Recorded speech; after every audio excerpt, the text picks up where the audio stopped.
कमठे च धर्णेन्द्रे च स्वोचितं कर्म कुर्वती प्रभुस्तुल्यमनोवृत्ति पार्श्वनाथ जिनोस्तु नः पार्श्वनाथ जिनोस्तु नः।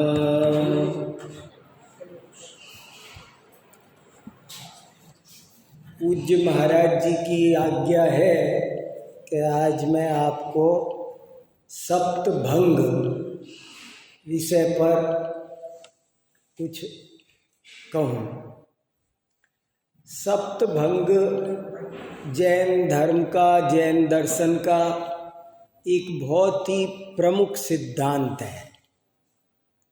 जैन दर्शन की सारी बातें सप्तभंगात्मक है।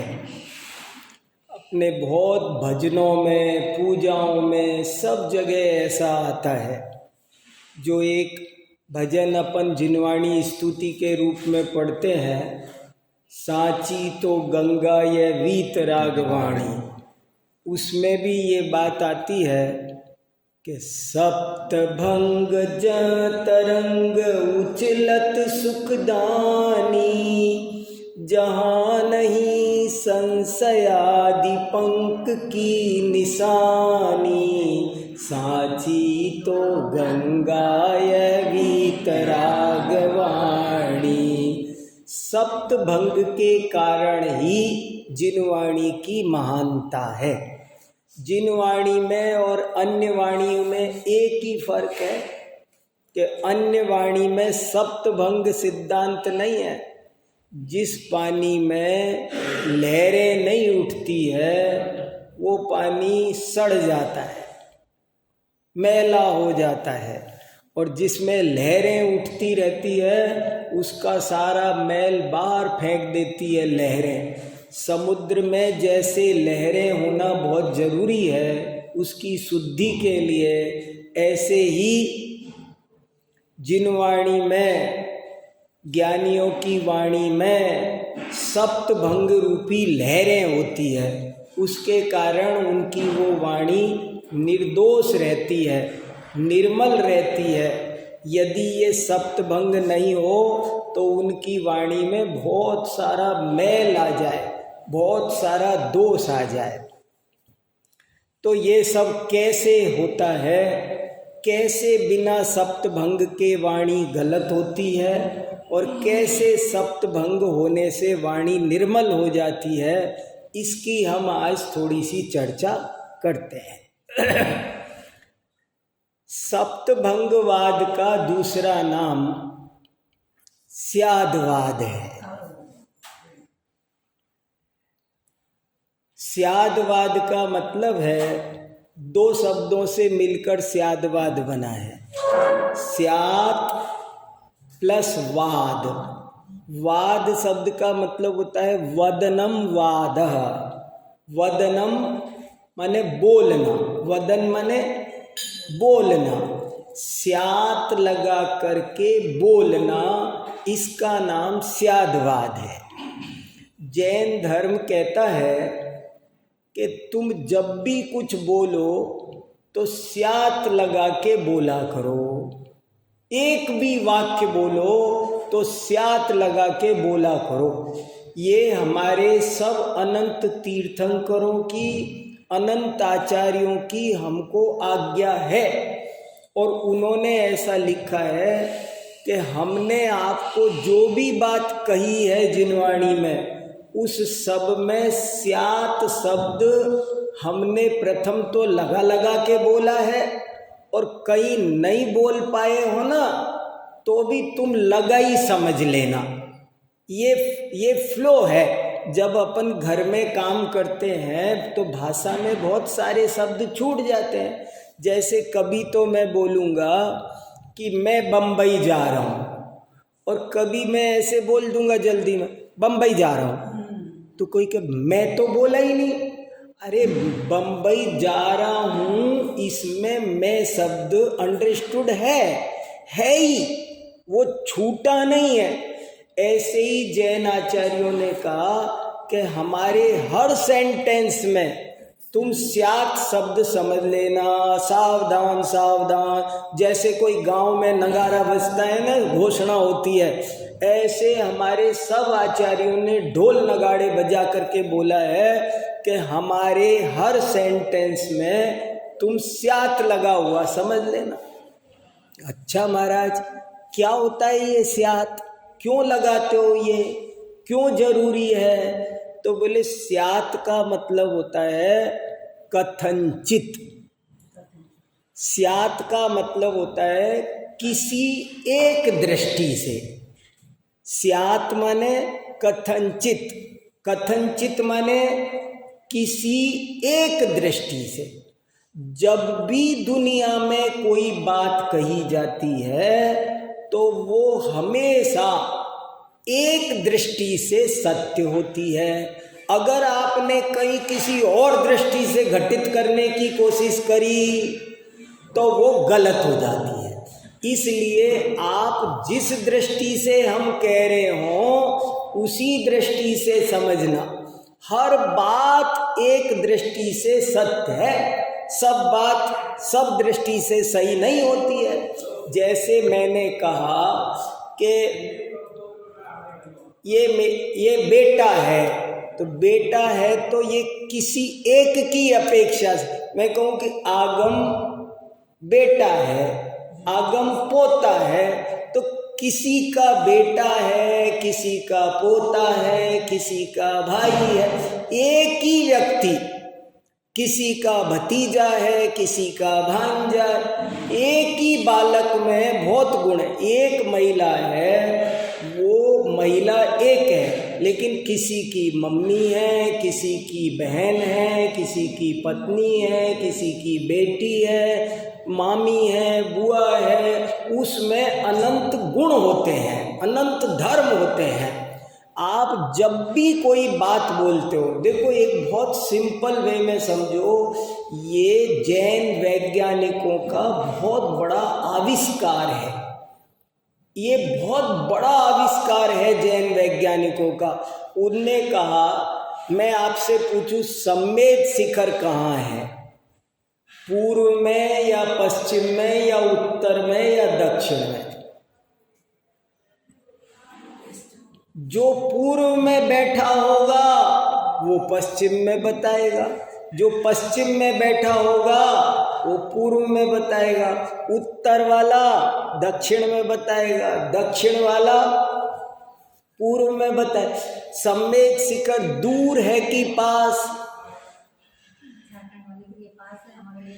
हर आदमी अपनी अपेक्षा से बताएगा हर एक चीज। ये बताओ कि मैं मोटा हूं कि पतला, लंबा हूं कि ठिगना, मैं काला हूं कि गोरा, मैं धनवान हूं कि गरीब, मैं सुखी हूं कि दुखी, मैं ज्ञानी हूं कि मूर्ख? इन सब प्रश्नों का एक उत्तर दे सकते हो? किसी अपेक्षा से मोटा हूं, किसी की अपेक्षा से पतला हूं, किसी की अपेक्षा से छोटा हूं, किसी की अपेक्षा से लंबा हूं। मुझसे ज़्यादा ज्ञानी हैं बड़े बड़े तो हम मूर्ख हैं, और हमसे भी बहुत अज्ञानी है वो हमको ज्ञानी कहते हैं। तो कई तरह से कभी भी कोई बात कही जाती है। स्यादवाद एक बहुत ही सुंदर सिद्धांत है, और आप में से किसी को पता होगा कि मैं पिछले 100 घंटे हो चुके लगातार स्यादवाद पे बोल रहा हूँ। महाराज जी को पता है, महाराज जी सुनते हैं। 100 घंटे हो चुके मुझे स्यादवाद पर बोलते बोलते। अभी 98वां 97वां घंटा चल रहा है, अभी इतना स्यादवाद पर बोला है मैंने। तो स्यादवाद एक जैन धर्म का प्राण है, ऐसे लिखा है आचार्यों ने कि ये जैन धर्म का प्राण है। इसलिए हमको इस सिद्धांत को थोड़ा कभी इस विषय पर एक शांति से 2-4 घंटे लगा करके प्रश्नोत्तर सेशन हो करके एक वर्कशॉप टाइप जब अपन करेंगे तो हमको ये स्यादवाद सिद्धांत ज़्यादा अच्छा समझ में आएगा। और ये इसका सीधा मतलब यही है, स्यादवाद की अब मैं आपको परिभाषा बोलता हूँ। एक ही वस्तु में परस्पर विरुद्ध दो धर्मों का होना स्यादवाद कहलाता है। अब एक ये याद करने की लाइन है, स्यादवाद पर मैं जो ये इतना लंबा भाषण दूंगा वो बाद की बात, लेकिन एक लाइन याद नहीं रहेगी तो दिक्कत हो जाएगी। तो ये लाइन याद करो, एक ही वस्तु में परस्पर विरुद्ध दो धर्मों का रहना, इसका नाम है स्यादवाद, इसका नाम है अनेकांतवाद। एक ही चीज में बाल काले हैं कि सफेद, मेरी ये शर्ट गंदी है कि साफ, कि एक बाथरूम में पड़ी है उसकी अपेक्षा ये साफ है, लेकिन एक अलमारी में रखी है तो उस अलमारी में जो प्रेस करके रखी है उसकी अपेक्षा ये गंदी है, और जो बाथरूम में पड़ी है उसकी अपेक्षा ये साफ है। इस कमरे में अंधेरा है कि उजाला, अपने इस हॉल में उजाला है कि अंधेरा, के एक हिसाब से उजाला है, लेकिन कोई हीरे का बारीक काम करने वाला व्यापारी आए और अभी आप उससे कहो कि यहाँ हीरा तराश दे भैया, तो वो बोलेगा यहाँ नहीं होगा, यहाँ अंधेरा है। अरे अंधेरा है, इतनी लाइट जल रही ना, अंधेरा है। तो एक ही चीज में एक ही जगह पर अंधेरा भी है, उजाला। इस समय दिन है कि रात? इस समय अगर मैं आपसे पूछूं कि इस समय क्या है और आप सही उत्तर देना चाहते हो तो बताओ, सही उत्तर देने, कोई कहे मैं तो देखो सही उत्तर देना चाहता हूं जी, तो प्रश्न है कि इस समय दिन है कि रात? भारत की अपेक्षा अभी रात है, लेकिन अमेरिका की अपेक्षा इस समय दिन है।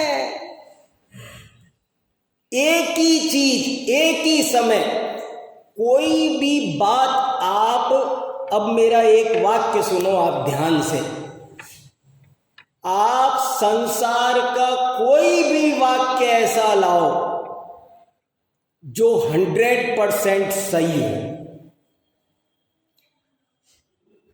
या कोई भी वाक्य ऐसा लाओ जो 100% गलत हो। जैन आचार्य कहना चाहते हैं कि हर वाक्य ऐसा होता है कि वो एक दृष्टि से सही होता है और दूसरी दृष्टि से लगा दो तो वही वाक्य गलत हो जाता है। हमारे यहाँ बहुत अच्छा हाथी का उदाहरण हर मंदिर में बना मिलता है कि 6 जन्मांध व्यक्ति थे, गांव में हाथी आया, उसको देखने गए और जब देखा तो अंधे थे, कैसे देखते?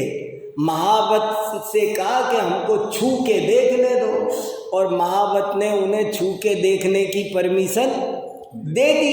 अब वो छू के देख रहे थे, जब वे छू के देख लिए और लौटने लगे अपने कमरे पर, घर पर, तो आपस में बात करते करते झगड़ गए, जबकि वे बहुत अच्छे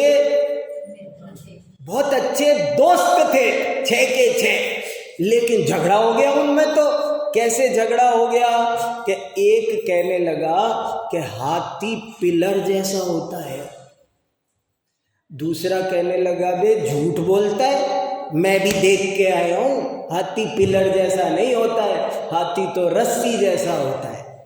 तीसरा कहने लगा तू भी झूठा 1 नंबर का, मैं खुद देख के आया हूं ना, हाथी तो दीवार जैसा होता है। चौथा कहने लगा तुम तीनों झूठ बोल रहे हो, मुझे मूर्ख समझाए, मैं भी देख के आया हूं, हाथी तो सूप जैसा होता है। पांचवा कहने लगा तुम भी झूठ है, अरे मैंने खुद देखा है, हाथी तो छाछ जैसा होता, वो छाछ जैसा होता है, छाछ जैसा बता दिया ना। बोले मैंने देखा है हाथी तो भाले जैसा होता है। अच्छा, छठा बोला मैं भी देख के आया हूं, हाथी तो केले के पेड़ जैसा होता है। लड़ाई हो गई उनमें, लड़ने लग गए। तभी कोई एक आंखों वाला बुजुर्ग व्यक्ति सामने से आया, कहने लगा रे सूरदासो क्यों झगड़ रहे हो? तुमको तो इतना प्रेम से रहते देखा है पूरे गांव में जिंदगी से, आज क्या हो गया तुमको? तो बोले साहब क्या बताएं, ऐसे ऐसे झगड़ा कर रहे हैं, ये झूठ बोल रहा है, ये झूठ।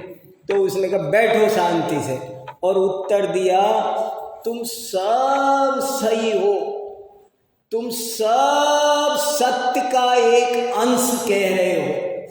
हाँ, तुम अगर इसको आंशिक सत्य समझ लो और एक दूसरे से सापेक्ष कर दो, जोड़ दो, सब मिलकर इसका सुंदर समन्वय कर दो, तो आनंद है, आनंद है, आनंद है। तुम्हारा झगड़ा भी मिट जाएगा और हाथी का सही स्वरूप भी पूरा तुम्हारे सामने आ जाएगा। तुम ऐसे बोलो कि हाथी पैरों की अपेक्षा खंबे जैसा है, हाथी पूंछ की अपेक्षा रस्सी जैसा है, हाथी पीठ की अपेक्षा दीवार जैसा है, हाथी कान की अपेक्षा छाछ जैसा है, हाथी दांत की अपेक्षा भाले जैसा है, हाथी सूंड की अपेक्षा केले के पेड़ जैसा है। अच्छा ऐसी बात है, तुम सबने एक एक अंश देखा था, पूर्ण तुमने देखा नहीं, इसलिए झगड़ा हुआ। तो स्यादवाद कहता है कि हर चीज एक दृष्टि से सही होती है, इसलिए तुम स्यात लगाओ। कोई भी बात हो, कोई भी, उन्होंने कोई पूरा ओपन कर दिया, आप दुनिया की कोई भी बात बोलो लेकिन वो स्यात सही है, कथनचित लगाओ तो सही है, ये उन्होंने कहा। अब सुनो, हर चीज में बड़ी अजब अजब की बातें भी होती है। एक बार सुनने में झटका लगता है, मैं बाप हूं कि बेटा, मैं बाप भी हूं बेटा भी हूं, मैं मूर्ख हूं कि ज्ञानी, ठीक है, ऐसे कैसे हो सकता है, मूर्ख भी हो और ज्ञानी भी हो? है, एक बार सुनने में लग रहा है कि जो मूर्ख होगा वो ज्ञानी कैसे, जो ज्ञानी है वो मूर्ख कैसे, जो धनवान होगा वो निर्धन कैसे, जो निर्धन होगा वो धनवान कैसे, जो काला होगा वो गोरा कैसे, जो गोरा होगा वो काला होगा। लेकिन अपन समझ सकते हैं कि ये रियलिटी है, ऐसा होता है, दुनिया में देखा जाता है, ऐसा ही वस्तु का स्वरूप है। हमारे आचार्यों ने कहा कि आप कोई भी बात जो बोलते हो ना वो अधूरी होती है। आप कहते हो मकान मेरा, मेरा मकान का क्या मतलब है? मकान ईंट पत्थर का है कि तेरा है? तू चुना गया है इसमें कि ईंट दीवार चुनी गई है? अपन क्या बोलते हैं, ये कपड़ा मेरा, मेरा कि कॉटन का? अपन कहते ये मेरी खीर है, ये मेरी सब्जी है। अरे तेरी सब्जी है कि घिया की सब्जी है, काई की सब्जी है? नहीं बता, सोचो तो सही।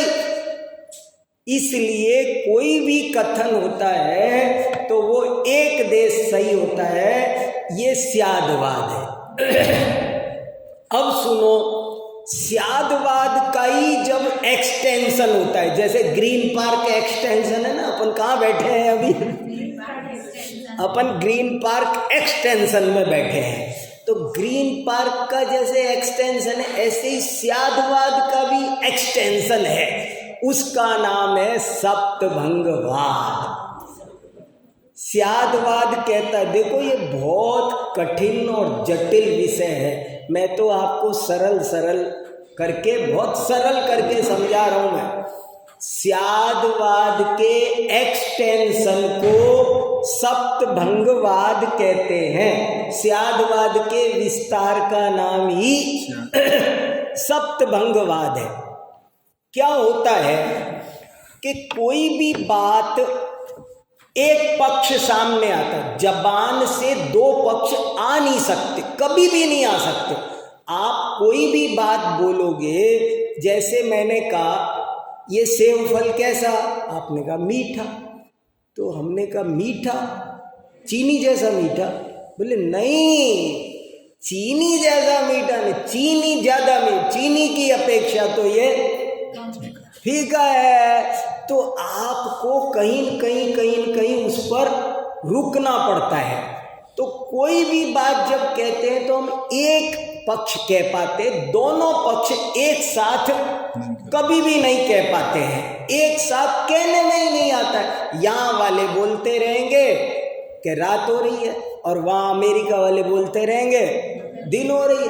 अभी जैसे अभी आप मेरे घर फोन करो कि वीर सागर जी हैं क्या, तो क्या बोलेगी मेरी पत्नी? वो बोलेगी नहीं है। नहीं है माने भाई आपने सिंपल वे लगाओ, आपने पूछा वीर सागर जी हैं और उसने उठा के बोला नहीं है। नहीं है माने क्या, मुझे बता दो। नहीं है का मतलब है अभी यहां नहीं है। हमारे आचार्यों ने कहा हर चीज स्वद्रव्य स्वक्षेत्र स्वकाल भाव से सत होती है, पर द्रव्य पर क्षेत्र पर काल भाव से असत होती है।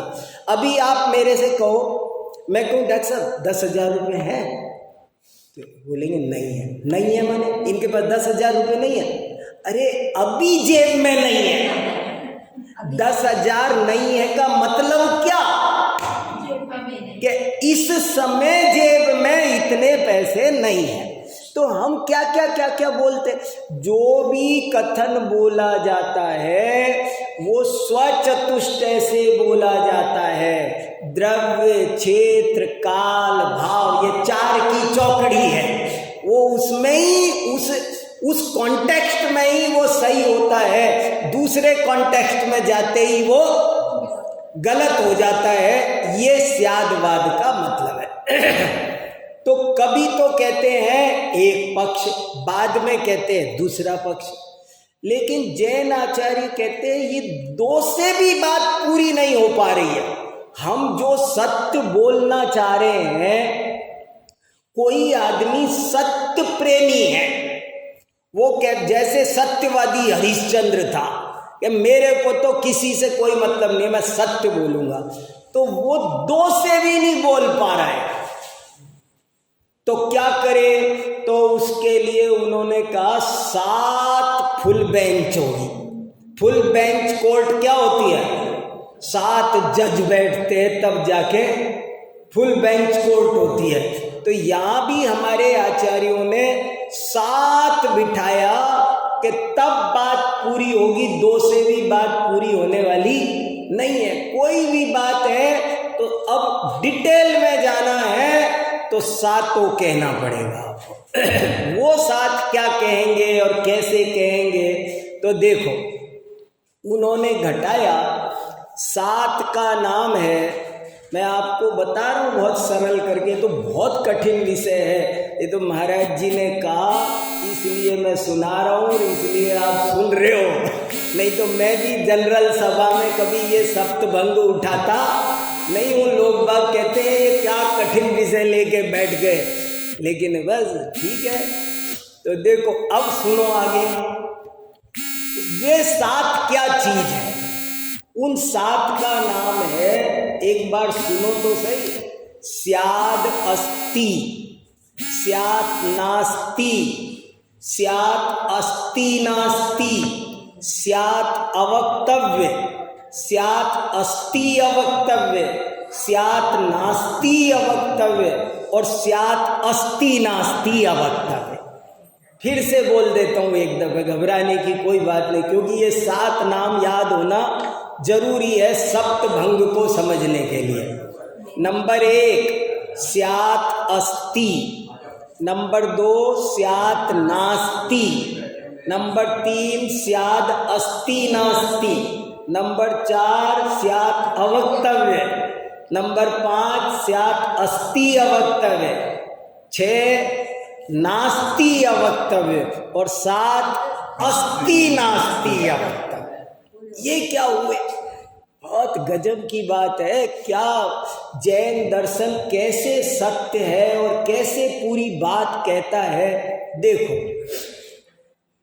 वो कहता है कि कोई भी, अब देखो कुल मिला के बात करो। जैसे अपन ने घटाया कि भाई मैं मंदिर की अपेक्षा हूं और घर की अपेक्षा नहीं हूं। इस समय मैं मंदिर की अपेक्षा मेरी अस्ति है और घर की अपेक्षा नास्ति है। तो कोई कहे अस्ति है कि नास्ति है, एक बोलो ना बाबा।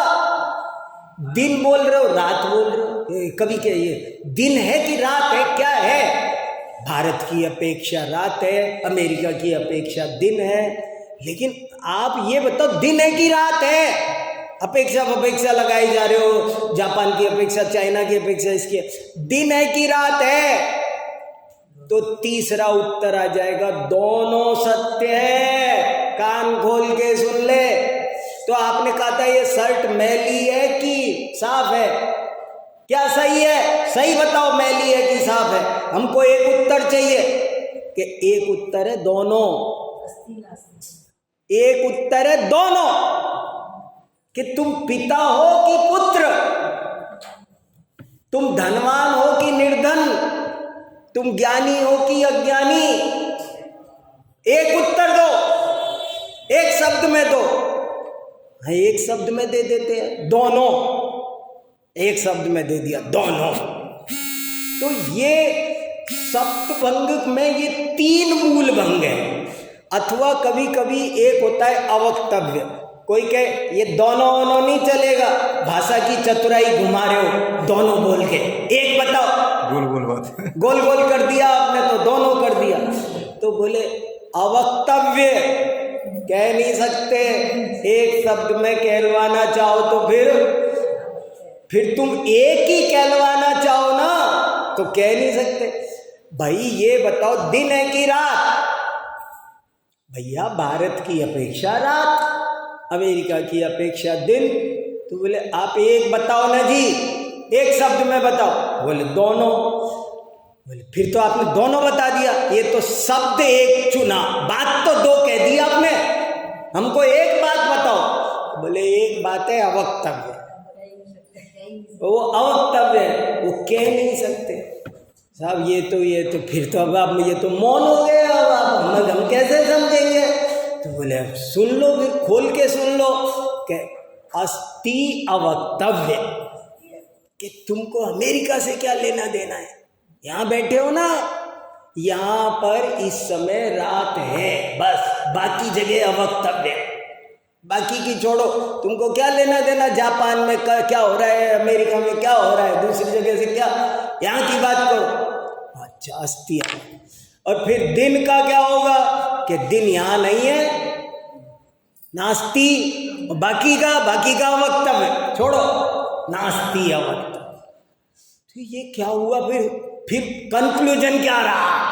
कि कंक्लूजन ये रहा अस्ति भी है, नास्ति भी है और अवक्तव्य भी है। तीनों बातें दमदार है। 3 से 7 बने।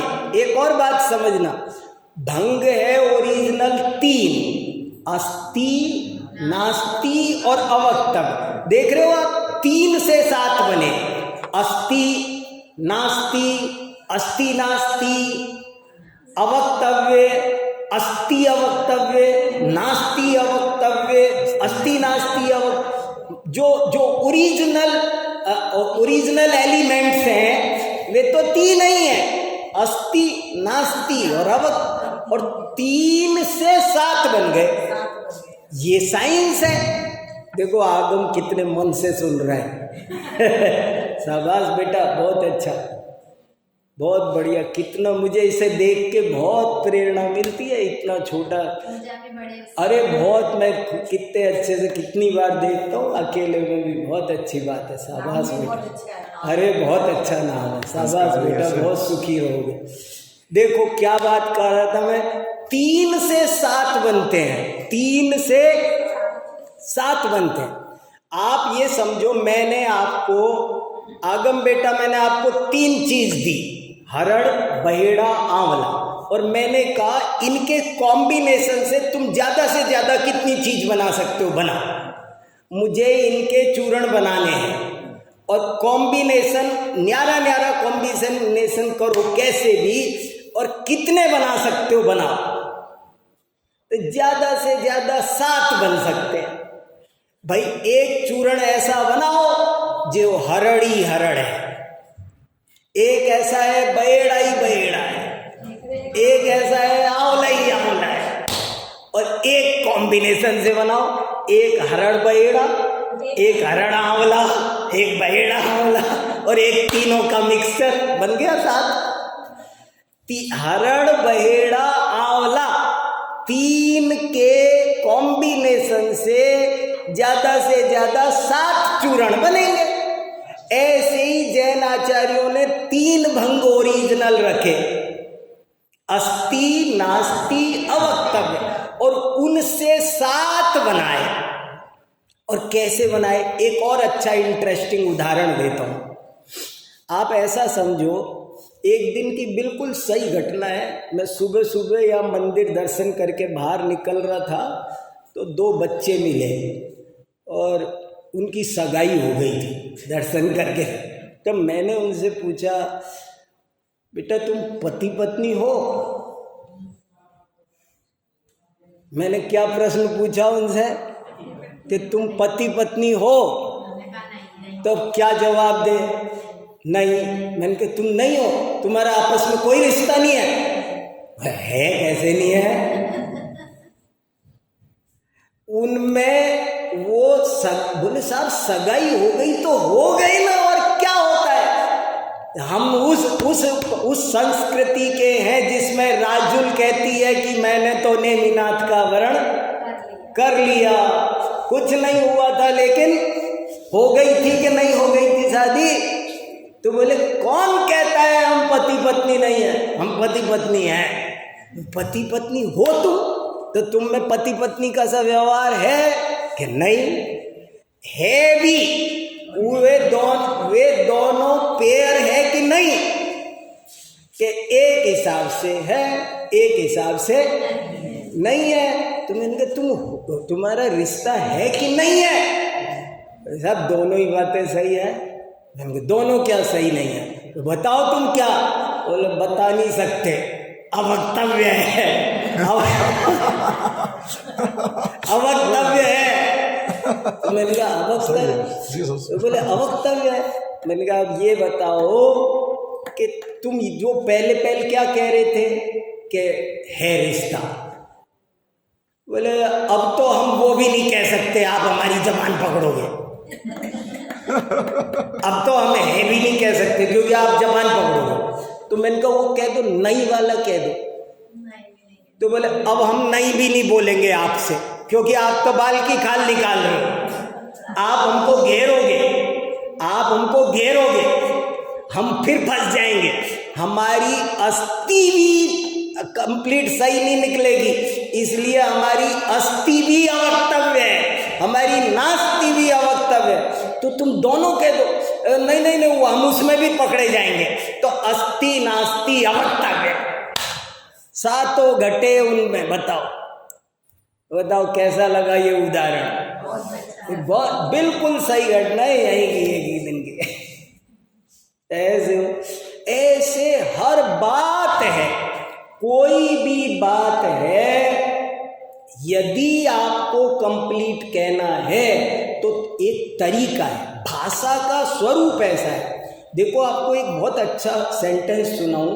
महात्मा गांधी ने एक किताब लिखी है, उस किताब का नाम है सत्य के प्रयोग, माई एक्सपेरिमेंट्स विथ ट्रुथ, ऐसे एक किताब है। उस किताब में उन्होंने लिखा है, पूर्ण सत्य कभी बोला नहीं जा सकता, जब भी बोला जाएगा तो वो 2 नंबर का होगा। आप 100% सत्य बोल ही नहीं सकते। मैं आपसे एक बात पूछूं, देखो कितनी बढ़िया बात है। मैं आपसे एक बात पूछूं, नींबू कैसा होता है? जरा सुनना, कितना बढ़िया उदाहरण है। मैं आपसे पूछ रहा हूं नींबू कैसा? खट्टा। बर्फ कैसी होती है? कौआ कैसा होता है? काला। अब एक बात बताओ, मैंने आपसे कौआ पूछा तब तो आपने रंग बताया, नींबू पूछा तो आपने रस बताया। समझ में आया? और जब हमने आपसे बर्फ पूछी तो आपने स्पर्श बताया, और हम पूछते कि कपूर कैसा होता है तो आप गंध बताते। तो आप किसी का स्पर्श बता रहे हो, किसी का रस, किसी का गंध, किसी का वर्ण। ये क्या खेल है? बताओ तो चारों का स्पर्श बताओ, बताओ तो चारों का रस बताओ, चारों का गंध बताओ। अगर आप बर्फ का ठंडापन बता रहे हो तो चारों का ही स्पर्श बताओ। अगर आप नींबू का खट्टापन बता रहे हो तो आप चारों का रस बताओ। क्यों नहीं बता रहे? कि हम मुख्य गौण करते हैं। हमको कौवे का कलर ही महत्वपूर्ण है। हमको नींबू के कलर से नहीं, नींबू के रस से काम है। लेकिन उसमें है सब। नींबू में भी स्पर्श रस गंध वर्ण है। सब चीजों में स्पर्श रस गंध वर्ण पाए जाते हैं, लेकिन कहने में अपने प्रयोजन से एक एक गुण आते हैं। कहने में एक एक आते, होते तो सब है। और उसमें भी बहुत सारी और भी बात होती है। जैसे हमारे एक तत्वार्थ सूत्र की टीका लिखी है अकलंकाचार्य ने, उसमें पूछा कौआ कैसा होता है? तो बोले काला। तो अकलंकाचार्य ने कहा झूठ बोलते हो, ये झूठ है। क्यों झूठ है महाराज? बोले झूठ इसलिए है कि कौआ काला नहीं होता, कौआ पंचवर्णी होता है। कौआ पंख की अपेक्षा काला होता है, लेकिन नस की अपेक्षा नीला होता है, पित्त की अपेक्षा पीला होता है, खून की अपेक्षा लाल होता है, हड्डी की अपेक्षा सफेद होता है। कौए में तो 5 औरंग है। कौआ पंचवर्णात्मक है और फिर भी आप उसे एक वर्णी बोलते हो, तो ये एकांतवाद है। एकांतवाद विष है, एकांतवाद घातक है, एकांतवाद झूठ है, एकांतवाद झगड़े कराता है, एकांतवाद आतंकवाद है। बड़े महाराज जी कितना सुनाते थे, अपन ने सबने सुना है। बड़े महाराज जी हमेशा एक वाक्य बोलते थे। वो कहते थे कि सुनो, दुनिया में 2 ही वाद हैं, एक अनेकांतवाद और दूसरा आतंकवाद। तीसरा कोई वाद ही नहीं होता। 2 ही वाद हैं, एक अनेकांतवाद और दूसरा आतंकवाद। और यदि आप अनेकांतवादी नहीं हो तो समझ लेना गारंटी से आतंकवादी हो। जो एकांतवादी होता है ना, वो बड़ा खतरनाक होता है। मैं ही रह सकता हूं इस धरती पर, दूसरे के विचार नहीं चलेंगे। जो वो दूसरे के परसेप्शन को देखता नहीं है, मानता नहीं है, स्वीकार नहीं करता है। अलग अलग दृष्टियां, नाना दृष्टियां हैं। अनेकांतवाद कहता है हर वस्तु में अनंत धर्म रहते हैं और उनको सबको एक साथ वाणी से कहा जा सकता नहीं है, पॉसिबल ही नहीं है, कभी भी नहीं कह सकते हम जब भी कहेंगे तो उसके एक धर्म को कहेंगे, एक पार्ट को कहेंगे, और इसी का नाम नए है। आप कोई भी चीज कहो तो वो सब ऐसे ही कहने में आएगी। मेरे ख्याल से मैं बहुत देर बोल लिया, अब अपन महाराज जी का भी कुछ सुनेंगे। देखो मैं तो बहुत देर सुन लिया महाराज जी कुछ बता दूं महाराज जी करे। नहीं ठीक है बहुत अच्छा है, ठीक है। हाँ आनंद आ गया। सही है बहुत अच्छा बहुत